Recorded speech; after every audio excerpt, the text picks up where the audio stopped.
John! What? Red 7! I don't know what Red 7 means. Hot route! I don't. What is hot route? Will you just go stand on the other side, please? Down! Ready, down, set, hut, hut, hut, hut! Hit me!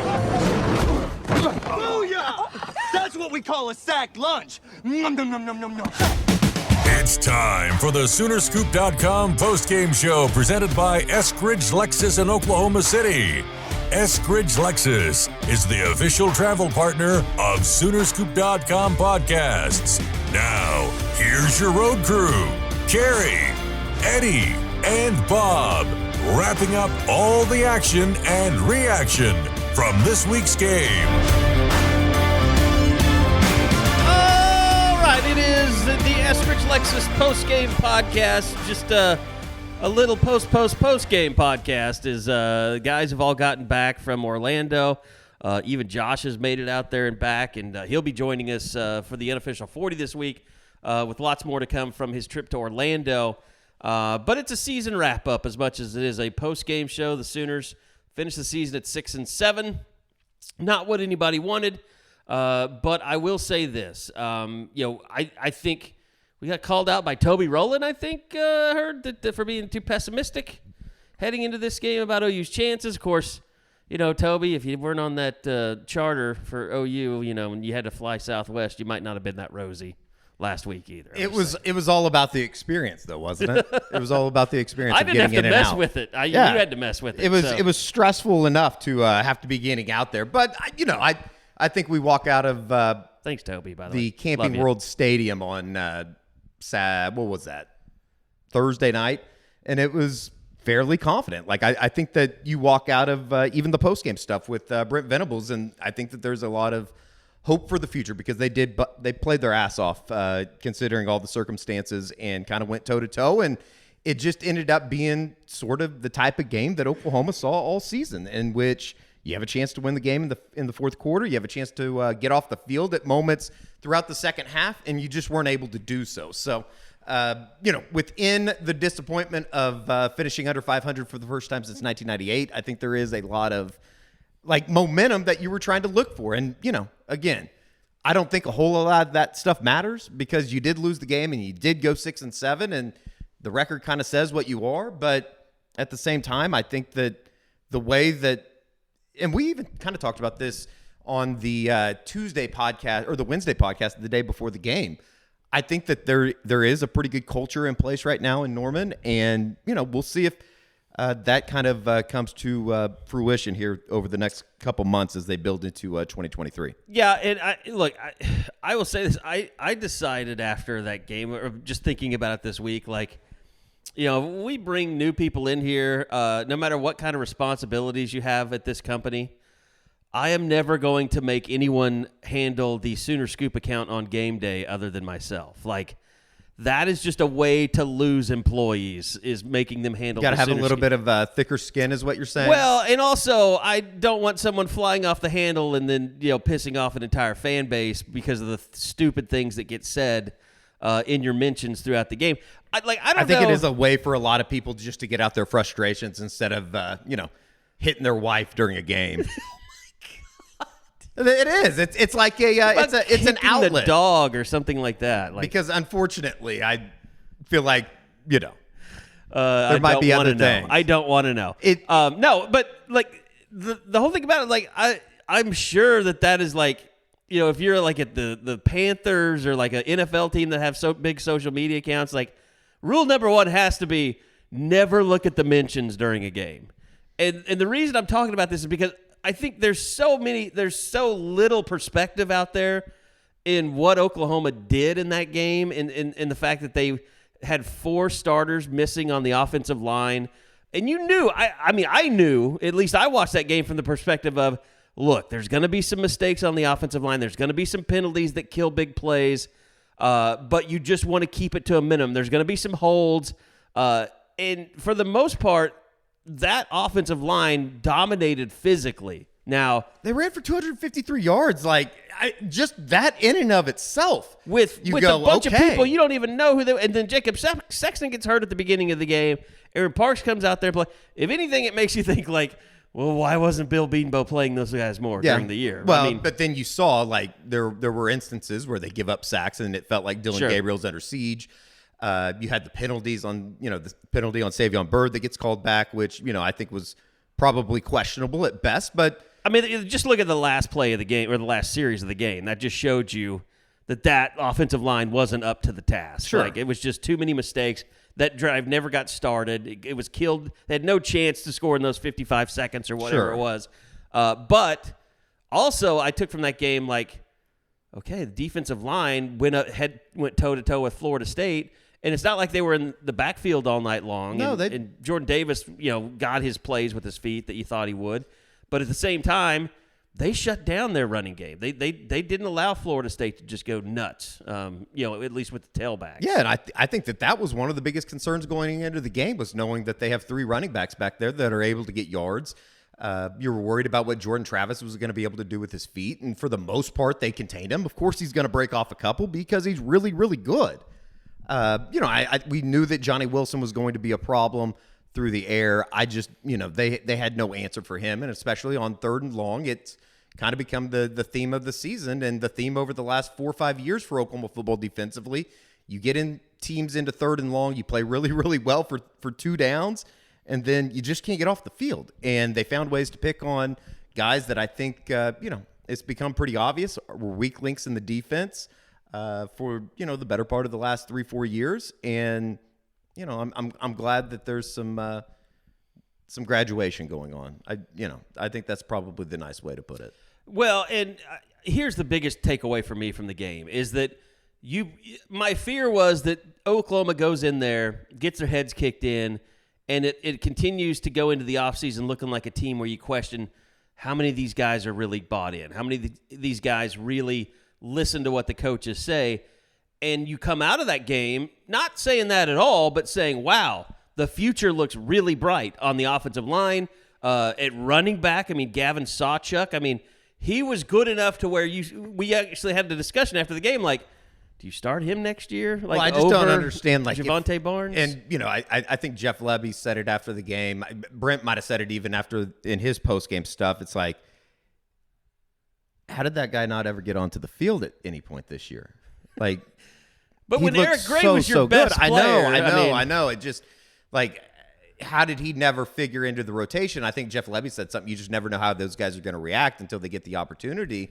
Oh, so so sometimes people are gamers, Jeff? Some people just go out there and play well. So sometimes, I don't know. Sometimes maybe General Booty is better than the backup if he might be a gamer. Is that what you're saying? It just, there were no, I don't know. And I told you this was a season review, so we might as well just go back. It's obvious that rehash there are some really good players within the program. And I would love to see some of those guys on the defensive side of the football as well, like the Robert Spears Jennings of the world. What's the worst that could happen? You give up a 25-yard reception to Johnny Wilson over the middle? Yeah. Like again and again and again and again? Like, well, to be fair, it was really one big play. Yeah, but the third quarter drive wasn't. No. Where they just went straight down the field and you had them in 3rd and longs, repeatedly it seemed like. It just... Well, I will say this. I can't be too mad about it now that we're like 4 days removed, but it is what it is. Well, I think the thing about it is everything has been pretty positive since the end of the season. Woody Washington announces he's coming back.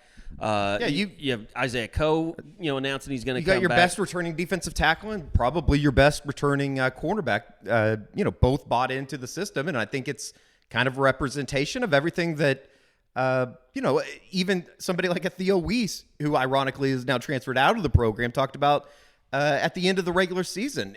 He stood there in Lubbock, said that everybody feels like they're bought into the program. And just the way that they played, it was a spirited effort for a group that was obviously outmanned. And to see the type of passion, or at least that they played with. Inexperienced. But to see just kind of the fire that they had, knowing that it was going to be extremely tough, from the get-go. I was talking to some of the, guys, not like just, they're within the program before the game. Mm-hmm. And it was just kind of like, this is not going to be pretty. Like, everybody kind of just thought that this was not going to go good. Like, they're down that's when we found out Chris Murray wasn't going to go in the game. You're down 4 offensive linemen. How the hell are they going to be able to do anything offensively? And for the most part, that was an offense that looked really, really good at times. I mean, you had 496 yards. They need to find a way to get Dylan Gabriel to play in Orlando more often. Well, I think that they're, the book might be kind of out on him. He gets into bad weather. You never know what you're going to get. But he looked really good, I thought. He looked fantastic. Jalil Farouk looked good. Marvin Mims obviously looked great. Well, and that's the one question that you're left with. Like Marvin Mims, his tweet after the game, it almost sounded like a, hey. Yeah, it seemed like a goodbye. Yeah, it was great being here. But, as of January 2nd, today while we're recording, he hasn't announced anything. Saw that he's down at the game down in Dallas today, the Cotton Bowl. So, So he's going to USC next year. Yeah, that's the breaking news. He's going with Marvin Harrison Jr. They both took Xavier Worthy's spot. It's been fun to follow here over the last couple of days. But, it is what it is. And also, I guess, in a way, like, the bigger picture out of all of this, if you would have told me that they were going to play in the same conference as the team that's playing for a national championship this year, I would have said you're crazy. I mean, what a hell of a job that Sonny Dykes and that group did down in Fort Worth to get them to a national championship. And it probably shows you that OU is not that far away. I mean, like, I don't think any college football team is that far away, but I think you can also say that TCU had a interesting set of circumstances just as far as, like, you're either going to need to be filled with a 5-star talent up and down the roster, or you're going to need to have very, very old football teams. And TCU has a team that has a lot of experience, and they're an old football team. And they're a lot better on the defensive line than people have given them credit for. Sure. And I mean, I think it showed what they did on, to Michigan, to the Joe Moore Award-winning offensive line. Showed on Saturday. They made them look like they were just a average football team running the ball. Yeah. And I think that, Brent has talked about it time and time again about getting guys to buy into the program, getting guys that can stay around for a while. And I think that's kind of what he's angling at. And, obviously you want to recruit well, and they did in the 2023 class. I think everything that, has happened in the portal for the most part has been positive, and it seems like it's going to continue to be positive with some of the guys that they're in on, specifically on the defensive line. And well, you see more guys, from bowl teams, from good teams that are starting to enter now. So you wonder if OU doesn't, find a way to kind of snatch a couple of those guys up. Sure. I don't know. I guess I get kind of caught in between of this idea of, they went 6-7. Yeah, it was an incredibly disappointing finish to the season. It's a frustrating season to cover and to watch. You watch, though, and I don't think it's like over-the-top homerish to say that of the 5 games that they lost by 1 possession, including the last 4 of their losses that came by 3 points, truly on the final possession of the game, it's hard for me just to be completely negative about this thing. Like, you're talking about a handful of plays, and if they go a different direction, this thing could have been a lot different. But the reality is that they didn't. I think it was hard for fans to get away from the TCU and Texas games, no matter what happened. But now that you have a full season and you stretch it out from beginning to end, there was progress made. I mean, this is a team. I know we saw Kansas State lose, we saw Oklahoma State lose, we saw Baylor lose, we saw Oklahoma lose. Texas Tech, they won, right? They won. They beat Ole Miss. Yeah. But, overall, it's a bunch of teams that are really close together. OU has to figure out how to take that next step. And I think it's, becoming a complementary football team, which they weren't this year. They were the furthest possible. You even saw a little bit of it in the Florida State game. I mean, when they had Prosperity, on defense, when they got the turnover, like on the 40 there, and the offense went 3 and out. Yeah. Like, you still saw a little flash. Yeah, Billy Bowman picks off a pass. Yeah, that was the Billy Bowman pickoff. It was almost reminiscent of the Texas Tech game where you get and then they had the turnover on downs. I think they didn't do anything with it after that. Yeah, specifically that turnaround right there. I think it was when they went 3 and out and ended with the Drake Stoops pass over the middle. Okay. Wasn't that what backed it up? We can look it up, but you'd think we rewatched the games about 20 times by now since it's been so long. It was kind of the story of the season, and they didn't have.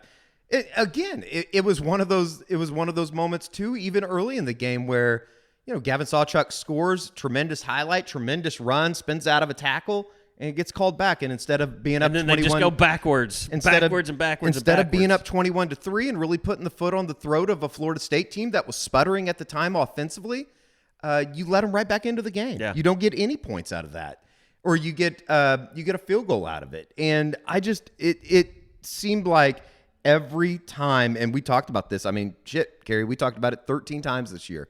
Every time that they had an opportunity to really step on the throat of a team outside of maybe the Nebraska game in Lincoln, it just never came together. And you hope that they can just build off of it. And there's going to be, there's a ton of guys returning next year. There's a ton of guys that are returning with experience.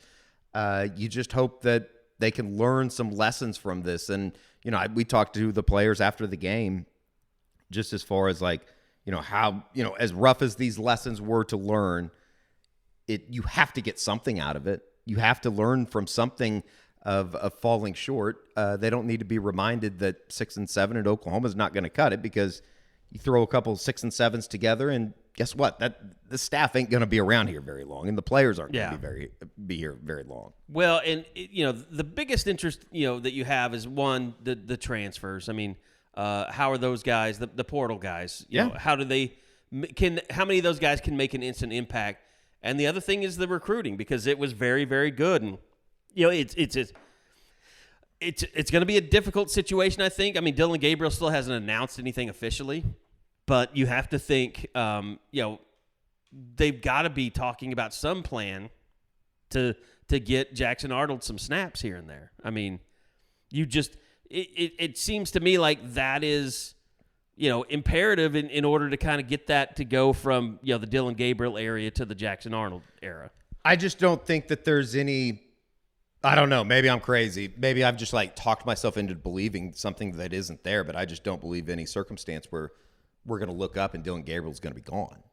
I don't know. Unless it's a transfer, which maybe this is just completely OU homerific way to look at it, but he's going to leave being the starting quarterback at the University of Oklahoma. Yeah. I don't believe that. To me, if you want to go to the NFL, that's damaging to your draft stock. I don't think that that's going to be because the if you're an NFL GM and you're sitting in that room and you're interviewing them, you're like, hey, you were at Oklahoma that's produced, 2 first-round draft picks and Jalen Hurts. Like, why did you leave a situation like that? Yeah, to get drafted in the 6th round. Yeah, but I mean, a year from now. Oh, when he's going through the combine and the yeah. interview process. Yeah, if he's transferred somewhere else, people are like, did you run from Oklahoma? Was it too much for you? Was it too big for you? And if that's the case as well, if just going down that road hypothetically, it's like you had your own offensive coordinator there, and you didn't have the relationship, or was that relationship with Jeff Lebby? What happened there? Yeah, I just don't think that that's the case. And I think if you look at this Oklahoma offense and the way that they were able to, again, almost put up 500 yards with an offensive line that truly had 4 new starters in there. Jeff Lebby, to a certain extent, did a hell of a job just for them to be able to get to move the football. Okay. And you look at the offensive, the running back situation. It seems extremely positive. I mean, you have 2 guys in Javonte Barnes and Gavin Sawchuck that, as freshmen, to go over 100 yards with that offensive line, they did a hell of a job. I mean, unbelievable. By the way, is Robert Griffin III already back calling a football game after his wife gave birth? I don't know. Well, I just saw RG3's keys to the game. Oh, is he doing the Cotton Bowl? We've already learned that, he's probably not the best family man, so... Well, why did he say that? Well, he ruined his first marriage. Oh, my God. Fact. It is a fact. I don't know anything about Robert Griffin III's marital history. I really don't. Oh, I think that he, I'm pretty sure he ran out on him. Well, didn't Russell Wilson do the same thing? Well, it turns out that Russell Wilson not a very good person. I think we know that as well. Oh, man. Look. I think, there's a lot of stuff that's going to go on. Spring football is going to be fascinating, probably about as fascinating. I will say this. Just with the influx of freshmen, Carey, I know that we were and the influx of just grad transfer, or not grad transfer, but transfer portal guys. it is going to be exciting going into the spring to see what this thing can be in year number 2 under Brent Venables, because they left so much out there in a way this first year. You kind of wonder how many steps can be made defensively, because they were awful at times this year. You know what was interesting just watching it on TV is I haven't noticed, like, I noticed Brent Venables and Danny Stutzman talking so much more on the sidelines during that game, like almost after every series. Sure. Like, it was, I don't know if that became the game, like, okay, Danny, this is your defense. You need to start controlling everything. Like, and he played a good game. God, and that's just the thing about, like, the whole Danny Stutzman experience is you see some of the plays that he comes up with and he's flying all over the field, and it's just like, this is incredible. This is what everybody thought. Like, this is the guy just that we were doing all over the field. This is the guy that we were doing the postgame show with on the way out of Lincoln, Nebraska in week 3. And then there were just moments where everything disappears.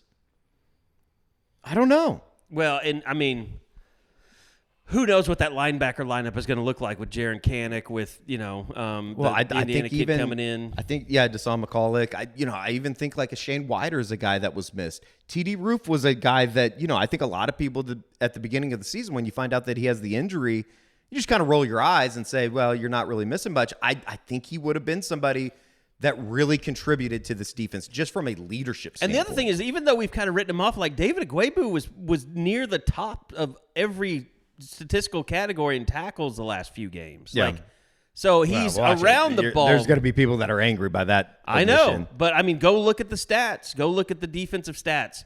Like the last 3 games, I think even one of the games he led the team in tackles. I mean, so he's around the ball more.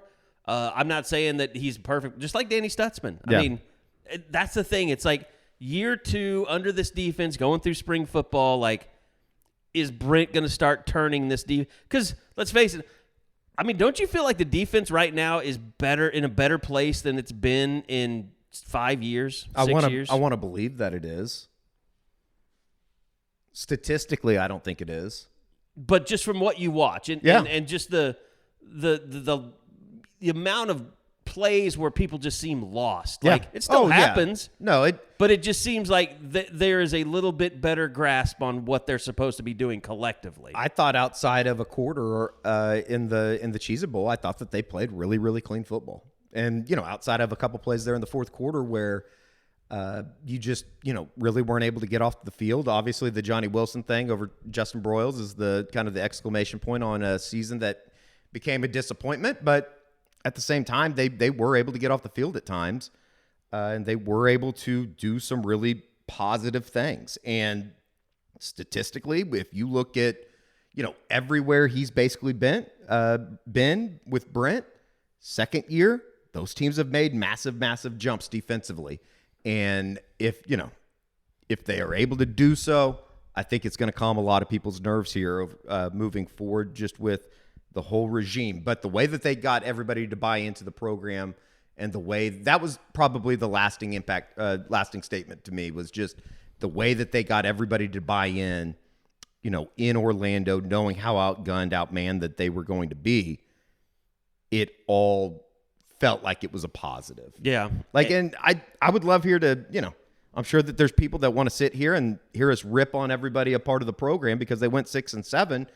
But if you watched every snap, if you watched every, game by game basis this year, again, you lose 5 games by 1 possession. There was 5 losses by 1 possession, and 4 of those were in the final, month and a half of the season, that you're literally on the field in the fourth quarter, under 5 minutes left, with the game in doubt. The thing about here's what the Cheez-It Bowl, I not like to call it. I call it because it's a trash cracker. I'm sorry. Now that it's over, I can say worst snack food on the planet. Good people, though. They were all they good seem people. like I imagine that they have turned that bowl around. It looked like, it was such a shit show back when it was the Russell Athletic Bowl. Nobody cared. I thought the stadium was lovely. Did you? Like, it was a great stadium. Except for the war zone going into it.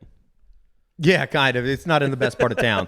But, just from a working standpoint, awesome nice facility. Press box, yeah. I never went up to the press box. Can't say much about it. The media workroom down on the ground floor level, great access in and out of the stadium. Nice. Like it was completely set up perfectly for what you needed. But I mean, I can't even remember where I was going with that. If you can remember what I was saying, that'd be great.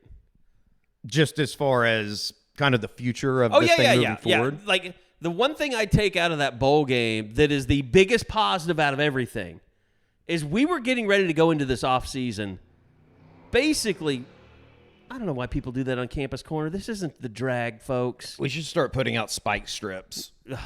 It's like I think that'd be fun. it literally people think that it's cool to like just gun your cars on Asp Avenue. Like this is not Duncan Highway 81, all right? It's never made There sense is to me. no Kmart parking lot for you to, go meet with your buddies and try and scam on chicks.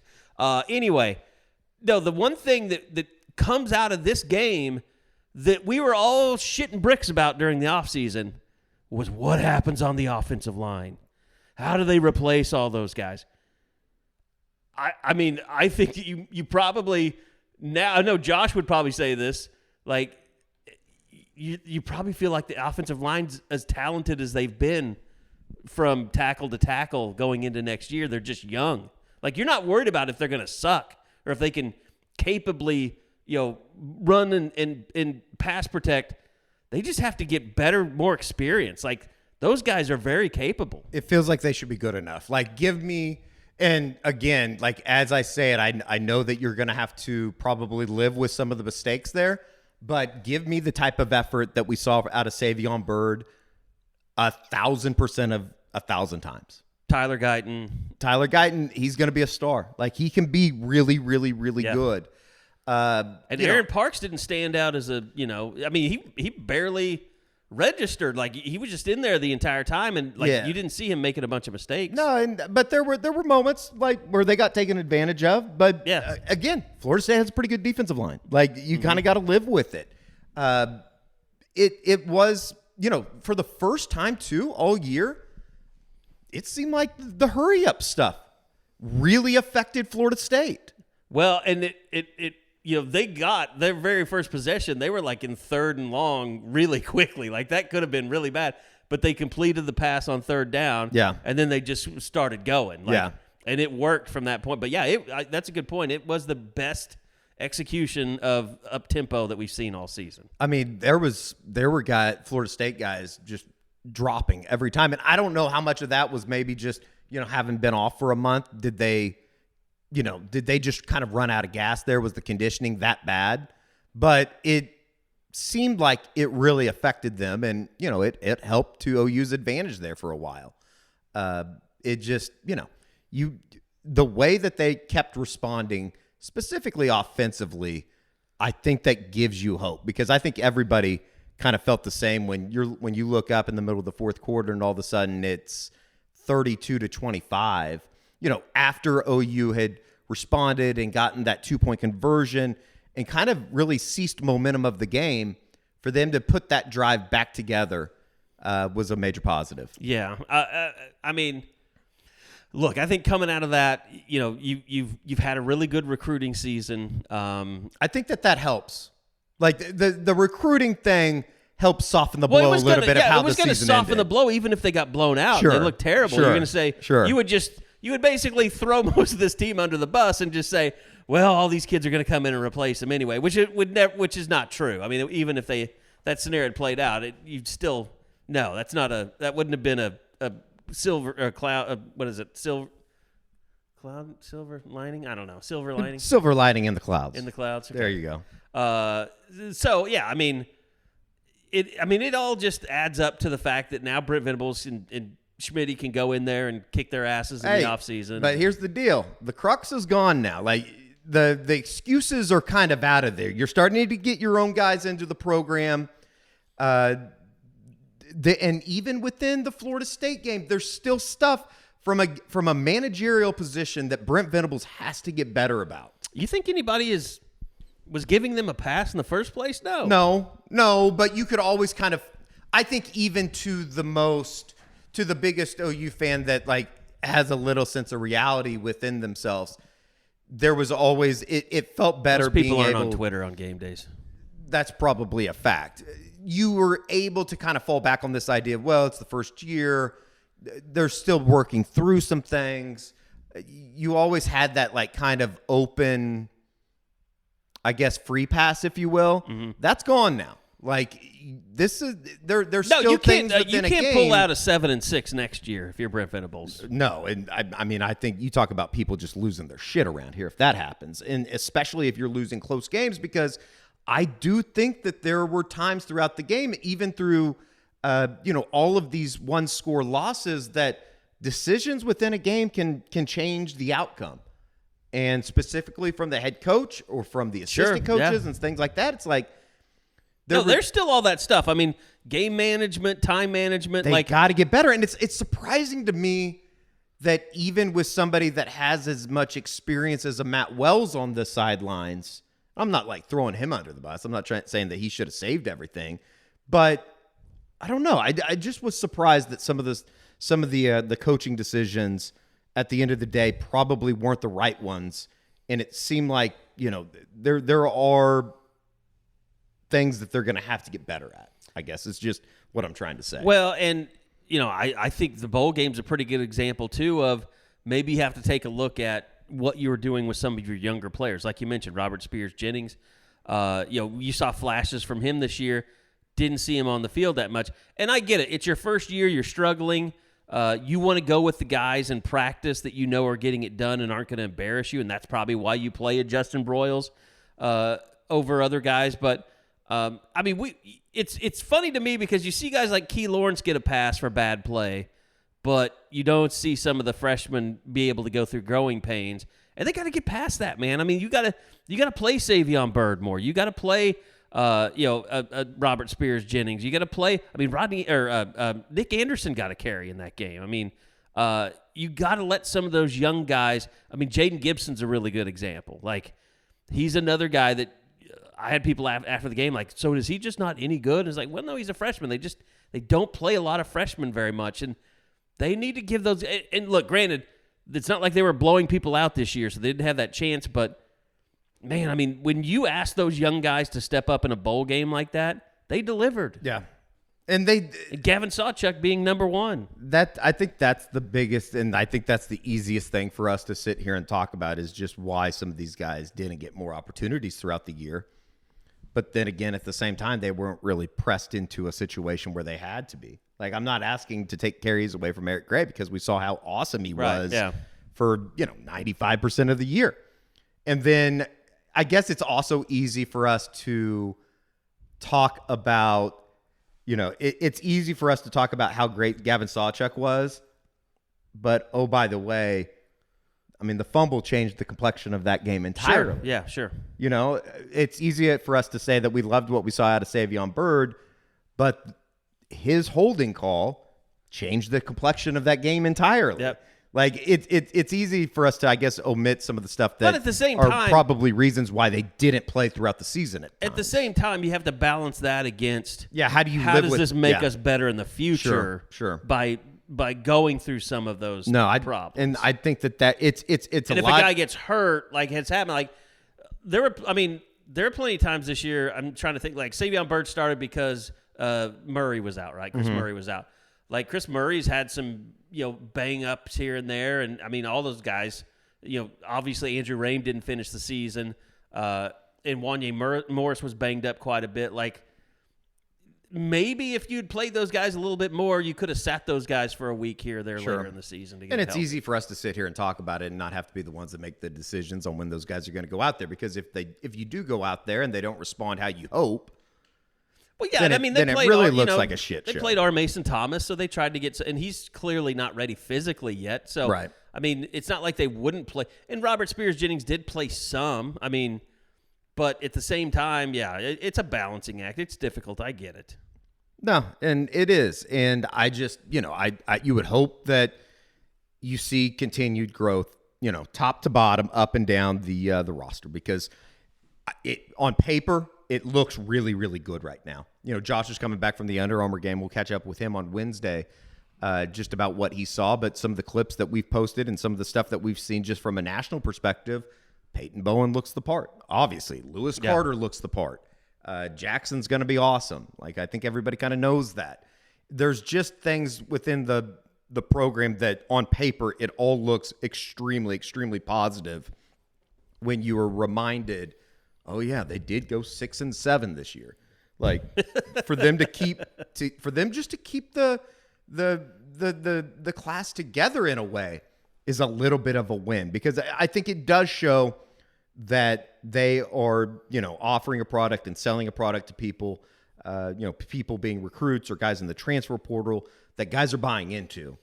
Yeah, you right just now, got to get the results on Saturdays. It doesn't matter if you are turning these, I know people don't want to hear this, and I think this is like the crazy fan take to a certain extent, but they're only going to be judged by what they do on 12, 13 Saturdays a year. It doesn't matter if, you're turning all these guys into great men, Yeah, if you lose 3 games, if you lose 7 games by 3 points next year, it's not going to help you. Right. And that's the thing about this team. It's like that's the thing about college football. Well, you're getting better on offense. You're getting better on defense.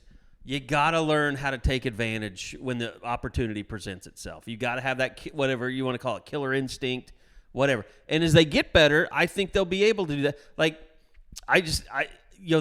them defensively, they went through that thing. We talked about it a lot where they got down on themselves and they just cratered.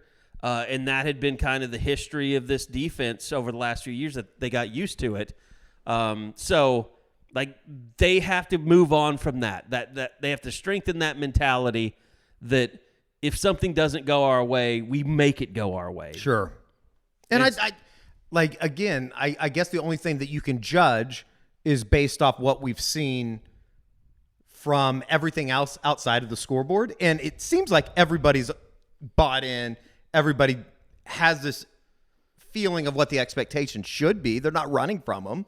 Like, I think that in a weird way, if you want to feel really good about the program and really good about kind of the direction of the future, go watch the last 7 minutes of the Brent Venables press conference after the Cheez-It Bowl. I mean, I'm not saying that like he was just throwing haymakers left and right. I think it was Eli and Barry Trammell that asked him questions just about kind of just outright the future of the program and the way that things are going. I walked out of there feeling extremely confident. And again, I thought his comments were, they were very positive, but they also, it wasn't like he was slinging bullshit. I mean, no, and it's also one of those things that I don't think that Brent Venables has just forgot how to coach defense over the course of the last 12 months. Like his resume. But that's how it always goes. When it doesn't look good on the field, everyone just assumes that you're stupid, and they assume that you don't know what you're doing. Sure. Like, that's just the way it is. I mean, it's just that's how sports fans react. I mean, Brent says this all the time. It's a results-based, business. Sure. And if you win, you're a genius. If you lose, you're the dumbest human being that's ever, coached a football game. Right.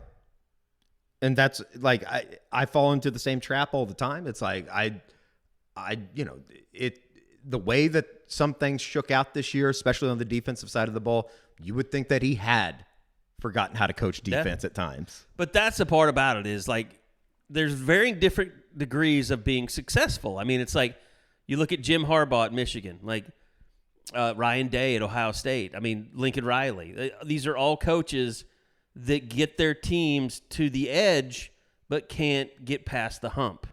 And that's, there's only a handful of coaches that have done that. There's Kirby Smart, Nick Saban, Dabo Swinney, and the list pretty much ends there in current, football. Sonny Dykes, maybe. Well, he's gone further than most. Yeah. I mean, who would have thought further that than TCU Lincoln was going to be the school that was going to get over Garrett the has top? a better playoff record than his brother does. Crazy. It's crazy. 1-0 versus 0-4. Yeah, it's wild. It was a special season, but I think that we talked about this on the U40 a couple times about TCU at times. At some point, instead of just saying that they were lucky to win some of those games in the manner that they did, Carey, I think you kind of got to go, they were a really good football team. They found ways to win in multiple different ways, and at some point, that's not a fluke.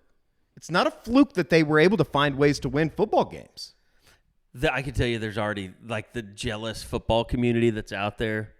It's like, well, yeah, Sonny got him there, but Gary Patterson left everything in the cupboard for him. And well, there's always going to be. Let's see what happens a year from now or 2 years from now if he's and don't get me wrong. Like, I think that I guess I'm a little bit of a hater in this manner, but I think that there were a lot of really special things that came together for this group at TCU to be really, really good. Now, they've gotten a couple transfer portal. They get JoJo Earl, the kid from Alabama by way of or from Alito by way of Alabama. It just, like, let's pump the brakes. I don't think that TCU all of a sudden is just going to be this contender year after year after year, because now the pressure is going to be on to continue to do it and to continue to build their program. The thing, here's where Sonny Dykes. But if anything, it should give OU fans confidence that this thing can get turned around, right? Well, and here's the thing for TCU, and this is what Sonny Dykes will try and build, is what he did at SMU was he became a super transfer program. Targeted kids from the Texas area, the Dallas Metroplex, that they were unhappy at other schools and brought them back to SMU. He'll be the same thing at TCU. Like, he's going to go after all Dallas area, Fort Worth area kids and try and bring them to TCU, and then he can go after Houston kids and all that and say, look, we made it to a national championship. Like, who else is doing that for you? Where else? So he'll get he'll get a little bit of cachet off of that, or a little bump off of that. But what it comes down to for me is I think that Brent Venables knows how to build a program. Now, can he rebuild this program to where it needs to be? That's the question. And I think after you finish 6 and 7, you're still going to have people that question whether you're the answer or not. I mean, I'm sure there's someone in the next few days that'll start a thread on the board saying the same thing. And I'm sure there's probably one today that's still discussing that. But at the same time, the stuff that he talks about, the way he talks about, the way he wants to build things, like, I think it's sustaining if he gets this thing to the level where it was under Bob, even at the end. It's almost though, I guess there's like a question of, can it be sustained? Yes. Can it get there? I guess is probably right now, when you're coming off of a 6 and 7 season. That's the question. It's hard to say, yes, it will get there, right? I mean, to me, that's the thing. It's the catch-22. Can he get it there? I don't know. But if he does get it there, I think it's going to stay there. Sure. And it's gonna be, he has a chance to turn Oklahoma into what Alabama has been, which is or Clemson or what now is Georgia. I mean, and of course it's different with the move that's going to come, everything that goes into that. Like, it's going to be a different animal. It just there are elements within the program that I think people are extremely excited about in terms of what they were able to establish. If you can take away the way that they lost the 7 games this year. And I know that's hard. Like, it's kind of, to a certain extent, it's kind of fucked up to think like that, right? Like, it's hard to sit there and say, it's kind of like the national narrative out there that's on Oklahoma when everybody, continues to beat this drum that everything is a positive, everything was a success in Brent Venables' first year. When you look from the outside in and you go, they were 6 and 7. How could you sit there and say that? Yeah. How could you sit there and say that they're in a better spot today than they were 12 months ago, when your record, when the scoreboard tells you that's not the case in a way? Yeah. I guess it's just one of those things that you have to be around it every day, and you have to know where it was and where it is now. Yeah. It's kind of like, I will not miss post games watching Joe Castiglio come in and not say a word and just sit there in the back, and you could tell, like, oh God, is he like, what's he thinking? Mm-hmm. Like, how pissed off is he? Mm-hmm. Like, this is not going well. Like, just that. If we could just get past that to where it's not so awkward, like in post game and stuff. And that's the other thing. I think that there's a lot of people that can sit there and you can say that they're excited about the direction of the program, but you can also, like, both can be right, that there's nobody happy with how the season turned out. There's nobody happy that they went 6 and 7. And there's nobody happy with the way that they lost some of these games to West Virginia or to Texas Tech or to Baylor or to Kansas State. Like, they're in all of these games. You just got to make plays. I mean, it's amazing we're talking about all this stuff, and I've got friends texting me. Basically saying the opposite of what we're saying. Basically complaining that USC has the 20th ranked defense and OU is 123rd. Yeah, I mean, it is what it is. It's hard to avoid it's hard. that stuff, yeah. But that's the reality of the situation. I also watched enough USC football to know this year that there were times throughout, like we watched the Utah game where they couldn't stop anybody. And there were also times when they were playing really shitty Pac-12 teams that they just happened to be in the right spot at the right time. Like, I can't tell you how many times, specifically at the beginning of the season when we were still basically hate watching USC games late night, and they just happened to be in the right spot at the right time, and they would come up with the most bullshit turnover of all time. It's kind of funny. It was kind of like almost karma that we didn't deserve. I mean, look, it's complicated. It's like you said, numbers. You can look up numbers, and what's the point per possession kind of thing? That's the more true measure of what a defense really is. It's not so much total rank, because I mean USC could be 20th. Yeah. Did they play the type of schedule that the Big 12 did? No. Yeah. I mean, if they had played TCU and Oklahoma and Texas Tech. I believe me, I think that the way that TCU showed on Saturday night, the way that they, were prepared for the game, I think it's a credit to the Big 12, even though I don't think that the Big 12 was necessarily good, but it's much better than having to go through a gauntlet of the Arizona schools and Cal. I got to watch a little bit, rewatch of the Alabama-Kansas State game. Like, that game started out so well for Kansas State, and it just they just got their asses kicked. I think once Alabama kind of woke up. Yeah. And again, I know that people don't want to hear this. Alabama has the best players in the country. Like, they have the best players in the country, and they lost a game that was an all-time game that came down to a final kick in Knoxville. And they lost a game that they had in Baton Rouge that just didn't go their way. They didn't make enough plays in the fourth quarter to win. Or else, guess what? They're probably playing in the national championship, Yeah, I mean, they would have to knock out Ohio. They would have knocked out Ohio State if they hadn't lost one of those games. But would they have just made them play Georgia again? Which, I mean, yeah, maybe. I don't know. Or would they have had to play, I think the committee would have just made them play Georgia Sure. again. And I think that they would have had a chance. Although, Georgia. Ohio State played a hell of a game. Ohio State played well.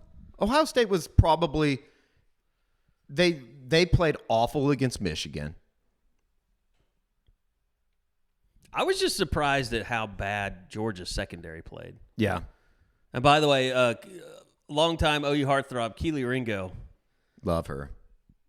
Well, the mom. Oh, I was thinking, who I was thinking of? I was thinking of what's her name? The chick from Keely Ringo. Sorry, my apology. I love him too. I was thinking of Kaylee Hartung. Oh, yeah. Like, for some reason, the Amazon thing has been up here in the corner. Yeah. And it immediately popped into my brain. So my apologies. Awkward. Yeah, it's weird. We have Cox Television in the office, and so you can watch Amazon Thursday Night Football. They have a special channel for. I guess it's for like bars and stuff. But yeah, I like seeing Kaylee Hartung back on the sideline. Love Kaylee Hartung. Keely Ringo's a really good football player, though. Yes. For some reason, my mind went immediately there. I remember his mom had like a cancer scare. Yeah, I think she's. I don't know. I don't want to say that she's okay and then her not be, but speaking of, Reggie Grimes did say that his grandmother got cleared. Really? He said that before we left to go to the bowl game, so that was good news there for the Grimes family. So, well, I mean, look, it was an interesting season. I can't say that. Yeah, it's just one of those things. It's like it does give you some appreciation. I know OU fans aren't going to say like I don't need to appreciate 6 and 7, but it shows you that it's not easy. I'm sure.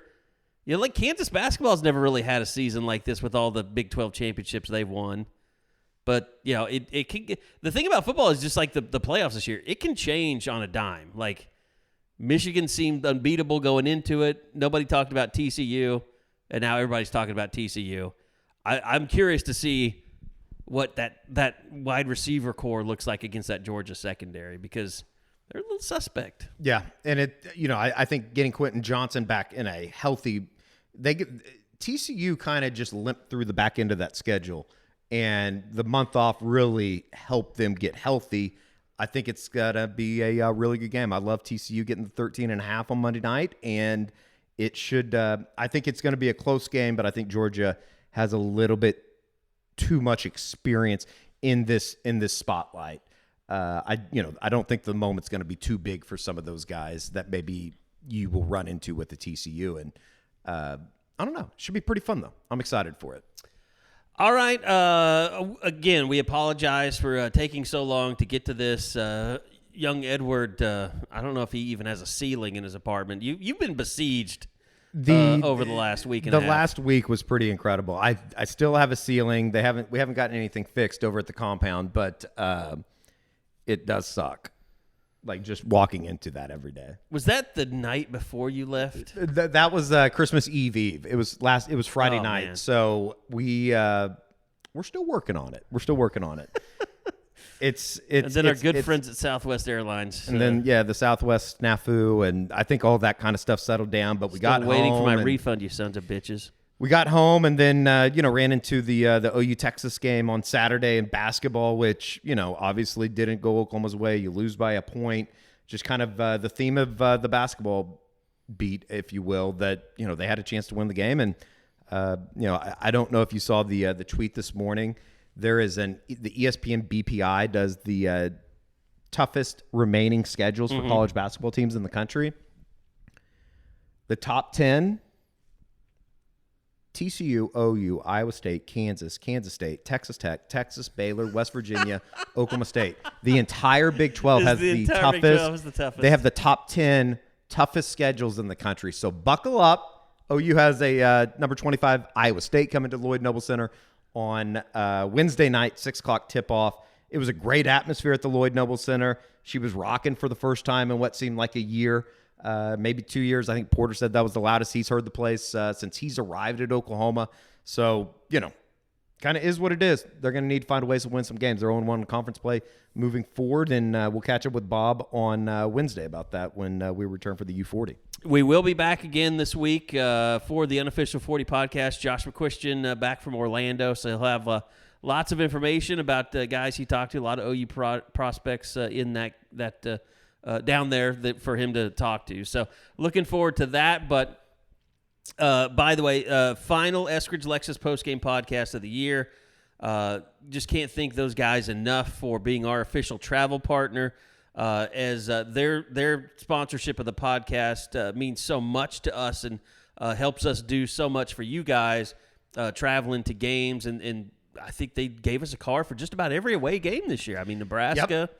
Not Orlando, obviously. Made some long treks in Lexus. Not West Virginia. That was a flight this year, I guess. Yeah, Ames. That was a long drive that we made, and it was great. Can't thank them enough. So, young Edward might be thanking them with his next car purchase. Yeah, I think that we're gonna start getting moving on that now that the calendar's turned to January. So thanks to Ed, thanks to all the guys there and everything they do. Go check them out, eskridgelexus.com. Inventory continues to improve there, so they also don't get involved in the whole overcharging you over MSRP. So that's never a better time to buy a Lexus because it's better than most cars, and they're not going to charge you over MSRP like you would if you wanted a nice new truck or something like that. So go check them out, eskridgelexus.com. Great friends of the show, great sponsor, and always glad to have them on board as our official travel partner. So, Eddie, it's been a great season. Well, not great. It's been a season. I had a great season. I've enjoyed it. I had a great season. It didn't go well for Oklahoma football, but I had a great season. Officially, we have 2 kneel downs in the end zone successful this year. But I guess the one that counts is the one that I caught in midair. Out of the air, and then kneeled it down. So I think the bounce should count. It was a positive year. I thought I did really well. And that's truly all that matters at the end of the day. And you was this the first year you ever had a crowd chant happen for you? Yeah, had a crowd chant, so yeah, it all worked out. Was that when you caught it in midair? That was all part of the same process though. So maybe I don't know, maybe that doesn't really truly technically count. It was all part of the moment. But don't forget Sights and Sounds. You can always check that out on YouTube, the Florida State edition. Worth watching. I mean, even though it was a loss, it was worth watching. A lot of good plays on both sides of the ball in that one. So go check us out on YouTube. It should just be youtube.com/SoonerScoop. And also check out Sooner Scoop Shop or SoonerScoopStore.com.